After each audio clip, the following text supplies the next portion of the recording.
प्यारे बच्चों,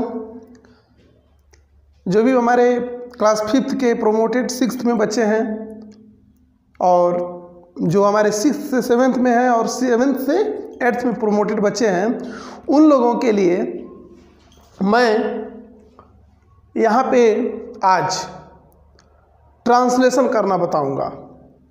और यह सीरीज़ तब तक चलती रहेगी जब तक आप लोगों को ट्रांसलेशन न आ जाए। Hindi to English translation, how to translate into English. हम लोग इस टॉपिक में यह देखेंगे कि कोई सेंटेंस दिया गया है, असर्टिव का, इंट्रोगेटिव का, इंपरेटिव का, एक्सक्लेमेटरी का या ऑप्टेटिव का, तो ऐसे वाक्यों को ट्रांसलेट कैसे करेंगे। लेकिन सबसे पहले हम लोग आज उन पार्ट्स ऑफ स्पीच को जानेंगे जिनके क्रम को अगर हम जान जाएं तो हम अच्छे से ट्रांसलेट कर सकते हैं। और वीडियो के अंत में हम एक्सरसाइज करने के लिए यानी होमवर्क करने के लिए इसी वीडियो के नीचे एक डिस्क्रिप्शन बॉक्स में एक लिंक होगा प्रैक्टिस सेट का, उस पर कुछ ट्रांसलेशन करने के लिए हम दे देंगे वाक्य, उसको आप लोग क्या करेंगे, ट्रांसलेट करेंगे और हमारे पर्सनल नंबर पे उसको सेंड करेंगे ताकि मैं उसको जांच कर दूं। और जब अगली वीडियो हम लोग पढ़ेंगे, अगली वीडियो में हम लोग देखेंगे कि इसका ट्रांसलेशन आप लोगों ने अच्छे से किया है तो बहुत अच्छी बात है, उसको हम सॉल्व करा करके और पुनः यहाँ से आगे जहाँ तक हम लोग आज पढ़ेंगे उसके आगे हम लोग आज उसके बाद से अगले वीडियो में हम लोग पढ़ेंगे। तो आप लोग कापी और कलम ले करके ज़रूर इस वीडियो को देखिएगा ताकि कोई भी चीज़ अगर नोट करने वाला हो तो उसको आप ज़रूर नोट कर लेंगे और तब दिए गए जो होमवर्क है उस प्रैक्टिस सेट को आप लोग सॉल्व करके ज़रूर सेंड कर देंगे या हमारे व्यक्तिगत नंबर पे हमसे पूछ भी सकते हैं। तो शुरू करते हैं कि ट्रांसलेशन करेंगे कैसे। अगर हिंदी का कोई सेंटेंस दिया गया हो तो उसका ट्रांसलेशन कैसे करेंगे, उसके लिए 2-3 चीज़ें हम यहाँ पे आप लोगों को बताने जा रहे हैं। सबसे पहला जो काम करना है यानी हाउ टू ट्रांसलेट।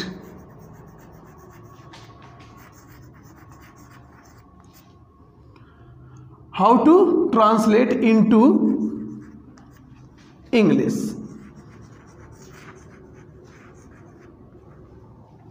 अंग्रेजी में, हिंदी से अंग्रेजी में अनुवाद कैसे करें। तो सबसे महत्वपूर्ण बात यह है कि इसके लिए 2-3 चीज़ें हैं जिसको मैं कई बार रिपीट करूंगा ताकि आपको मेरी बात समझ में आए। सबसे पहला काम आपको करना क्या होता है, सबसे महत्वपूर्ण चीज़ है कि आप कोई भी वाक्य दिया हो, छोटा हो या बड़ा दिया हो, कोई भी वाक्य होगा तो 100% वह किसी न किसी टेंस में ज़रूर होगा। और हम सभी लोग जानते हैं कि टेंस कितने होते हैं। तो सामान्य रूप से जो टेंस हम पढ़ते हैं ट्रांसलेशन करने के लिए 3 टेंस हम लोग पढ़ते हैं। तो 3 टेंस पढ़ते हैं, present tense, past tense, future tense. तो इन 3 टेंसेस के वाक्यों को हम लोग ट्रांसलेशन से पहले जानेंगे कि यह वाक्य जो दिया गया है, जैसे कि एक वाक्य दे दिया गया, राम पत्र लिखता है। यह वाक्य एक मॉडल के रूप में है यानी एक तरह से एग्जाम्पल के रूप में है। अब एक चीज़ बताइए कि यह जब टेंस हम लोगों को नहीं पता होगा, यह सेंटेंस दिया गया अगर इसका टेंस ही पता ना हो तो हम ट्रांसलेशन कर ही नहीं सकते हैं। इसलिए जो सबसे पहली चीज़ है, इस सेंटेंस के माध्यम से हम लोग यह जानेंगे कि कोई भी सेंटेंस दिया गया हो तो सबसे पहले उसके टेंस का पता लगाएं। और वह टेंस या तो प्रेजेंट हो सकता है या पास्ट हो सकता है या फ्यूचर हो सकता है। तो सबसे पहला काम क्या करना है, टेंस का पता लगाना है। Find out tense.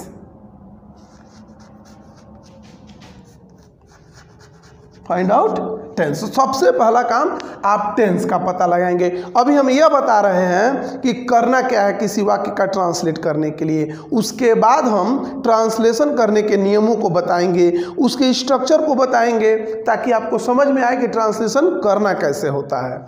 दूसरी जो चीज़ है वह क्या है किसी वाक्य का ट्रांसलेट करने के लिए। तो चलो हम यह तो जान चुके कि टेंस का पता लगाना जरूरी है, बिना टेंस का पता लगाए हम ट्रांसलेशन पे पैर नहीं रख सकते हैं। लेकिन दूसरी चीज कि हम टेंस का पता भी लगा लिए। चलिए हम जान लिए कि यह वाक्य प्रेजेंट टेंस में है, यह वाक्य प्रेजेंट टेंस में है, तो क्या हम डायरेक्ट प्रेजेंट टेंस में इसको क्या कर सकते हैं, ट्रांसलेशन कर देंगे। प्रेजेंट टेंस में है तो क्या इसको हम डायरेक्ट प्रेजेंट टेंस जान करके ट्रांसलेशन करना शुरू कर देंगे, नहीं। इसके लिए सबसे जो महत्वपूर्ण चीज वो यह है, उसके लिए हमें दूसरे नियम पर चलना पड़ेगा, दूसरी जानकारी की तरफ हमको चलना पड़ेगा। दूसरी जानकारी यह है कि जो वाक्य दिया गया है उसका टेंस का तो पता चल गया कि प्रेजेंट टेंस है कि पास्ट है कि फ्यूचर है। अब हम इसके सेंटेंस के बारे में जानेंगे, और आप लोगों ने सेंटेंस के बारे में पढ़ा भी होगा, और शुरू में मैंने बताया भी कि कितने हमारे सेंटेंसेस पढ़ने हैं। तो हमको पढ़ना है असर्टिव, इंट्रोगेटिव, इम्परेटिव, एक्सक्लेमेटरी और ऑप्टेटिव। यह 5 तरह के हमारे सेंटेंसेज होते हैं। अब इन्हीं को हम लोगों को पहले पता लगाना है, यानी दूसरा हम लोगों को क्या पता लगाना है, यानी सेंटेंस का पता लगाना है कि वाक्य किस सेंटेंस में है। तो इसके बारे में हम लोग जिक्र करेंगे और पढ़ेंगे भी। जब सेंटेंस पढ़ेंगे तो हम लोग पढ़ेंगे। आज हम लोगों को केवल यह जानना है कि ट्रांसलेट कैसे करें, हिंदी से इंग्लिश में ट्रांसलेट कैसे करें। इसीलिए आज हम न टेंस के बारे में बताएंगे, न टेंस के पहचान के बारे में बताएंगे, न सेंटेंस के बारे में बताएंगे, और न सेंटेंस के पहचान के बारे में बताएंगे। केवल हमें यह जानना है कि हमें ट्रांसलेट करने के लिए किन किन बातों को ध्यान में रखना चाहिए।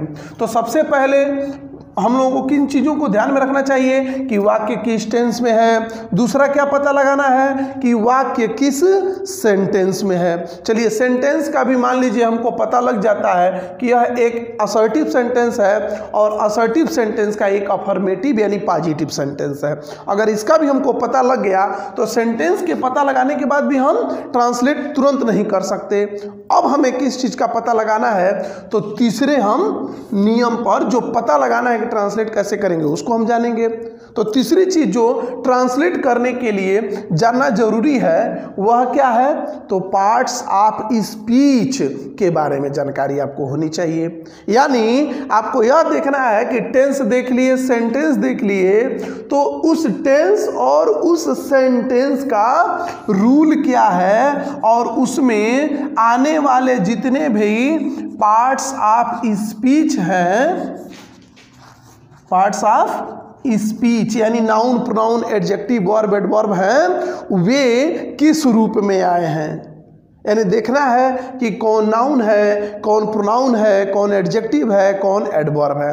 तो इसका हमको पता लगाना है और उसके रूल को जानना है। जैसे मान लीजिए ये प्रेजेंट टेंस है और सेंटेंस असर्टिव है, तो हम इसका रूल लिख दिए यस प्लस भी प्लस ओ। लेकिन यह बताइए कि केवल यस प्लस भी प्लस ओ लिख देने से हम इसको ट्रांसलेट कर सकते हैं इजीली? नहीं, क्योंकि हमको ये नहीं पता है कि कौन सा पार्ट ऑफ स्पीच सब्जेक्ट होता है, कौन सा पार्ट ऑफ स्पीच ऑब्जेक्ट होता है, कौन सा पार्ट ऑफ स्पीच वर्ब होता है।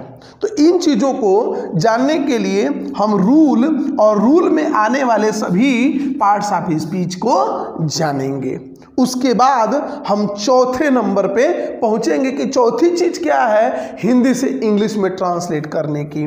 तो हम लोग ये जो सबसे महत्वपूर्ण चीज है वह है हमारा वोकैब, यानी वोकैबुलरी, कि इस वाक्य में आए हुए जितने भी पार्ट्स ऑफ स्पीच हैं उनकी इंग्लिश क्या है। क्योंकि जिस भाषा से हम कन्वर्ट करते हैं उस भाषा के शब्दकोश पे हमारी पकड़ होनी जरूरी है। अगर उसका हमको शब्दकोश नहीं मालूम है तो भी हम ट्रांसलेशन नियम जानते हुए भी, टेंस जानते हुए भी, सेंटेंस जानते हुए भी नहीं कर पाएंगे। जैसे मान लीजिए राम का तो मान लीजिए नाम हमने लिख दिया, लेकिन हमें पत्र की अंग्रेजी ही नहीं मालूम है कि पत्र की इंग्लिश क्या होती है। लेटर मालूम ही नहीं कि लेटर मीन्स पत्र होता है तो ट्रांसलेशन कैसे होगा। लिखना की अंग्रेजी मालूम ही नहीं कि राइट मीन्स लिखना होता है तो ट्रांसलेशन कैसे होगा। इसलिए जो सबसे महत्वपूर्ण चीज है ट्रांसलेट करने के लिए हिंदी से इंग्लिश में, वह क्या है, तो वह है हमारा वोकैब, यानी वोकैबुलरी। पार्ट्स ऑफ स्पीच में आए हुए जितने भी हमारे शब्द हैं, नाउन है, प्रोनाउन है, एडजेक्टिव है, वर्ब है, एडवर्ब है, उनमें आए हुए जितने भी वर्ड्स हैं उनकी अंग्रेजी भी हमें आनी चाहिए, यानी उसका वोकैब भी हमें मालूम है, होना चाहिए। मैंने जैसे बताया कि पत्र की अंग्रेजी अगर आया है पत्र, तो पत्र की अंग्रेजी भी आनी चाहिए। तो सबसे महत्वपूर्ण हमको वोकैब याद करना है। और इस वोकैब में जो सबसे महत्वपूर्ण पार्ट ऑफ स्पीच है वह है हमारा वर्ब। अतः हम अभी आप लोगों से कह दे रहे हैं कि ट्रांसलेशन शुरू हो एक एक करके, उससे ज़रूरी बात यह कि आप लोग वर्ब को first form, second form, third form, और कहाँ आईएनजी मतलब जोड़ना होता है, कहाँ ईएस लगाना होता है, इसको आप लोग घर पर वर्ब को जरूर पढ़ लें। वर्ब को, वर्ब की पहली अवस्था, दूसरी अवस्था, तीसरी अवस्था, जितनी भी अवस्थाएँ होती हैं वर्ब्स को आप लोग लर्न कर लीजिए ताकि ट्रांसलेशन करने में कोई दिक्कत न आए। उसके बाद से हम लोग वोकैब के बारे में जब भी ट्रांसलेशन देंगे तो जो डिफिकल्ट वर्ड्स होंगे उनका मैं अंग्रेजी वोकैब दे दूंगा। इस तरह से अगर इन 4 चीज़ों को हम फॉलो करेंगे तो हम बड़ी ही आसानी से ट्रांसलेशन करना सीख जाएंगे। जैसे उदाहरण के रूप में हम एक वाक्य लेकर के समझा देंगे। यहाँ से आप देख सकते हैं, एक उदाहरण लेते हैं। तो जैसे हम एक सेंटेंस लेते हैं और जो मैंने बताया अभी कि कैसे कैसे हमको फॉलो करना है ट्रांसलेशन करने के लिए, तो जैसे हम एक सिंपल सेंटेंस लेते हैं जो हमने उदाहरण के रूप में दिखा था कि राम पत्र लिखता है, राम पत्र लिखता है। तो सबसे पहले हमने क्या बताया कि इसका टेंस का पता लगा लीजिए। तो फिलहाल तो अभी हमने बताया नहीं आपको टेंस, तो मुझे पता है, तो हम जान गए हैं कि इस वाक्य, जो ये वाक्य लिखा गया है यह प्रेजेंट इंडेफिनिट टेंस है।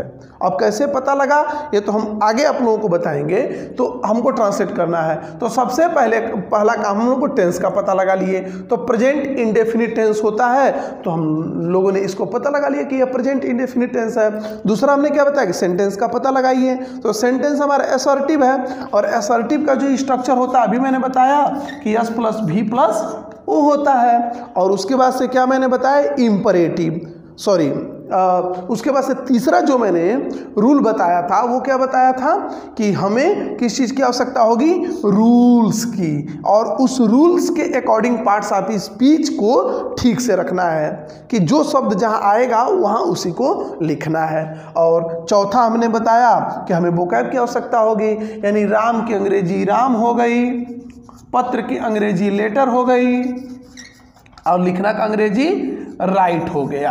अब इसको हमको नियम से क्या करना है, ट्रांसलेट करना है। तो नियम क्या होता है, तो present indefinite tense, present indefinite tense का नियम होता है S + V + O।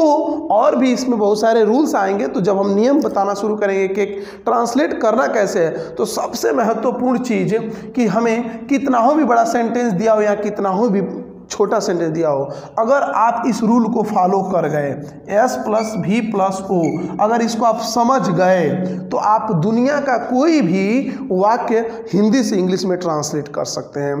कहने का मतलब यह है कि ये जो प्लेसेज है ना, इसमें जो सब्जेक्ट है, वर्ब है और ऑब्जेक्ट है, इनके प्लेस में कभी भी अंतर नहीं रखना चाहिए। ये जब भी आएंगे एक साथ आएंगे।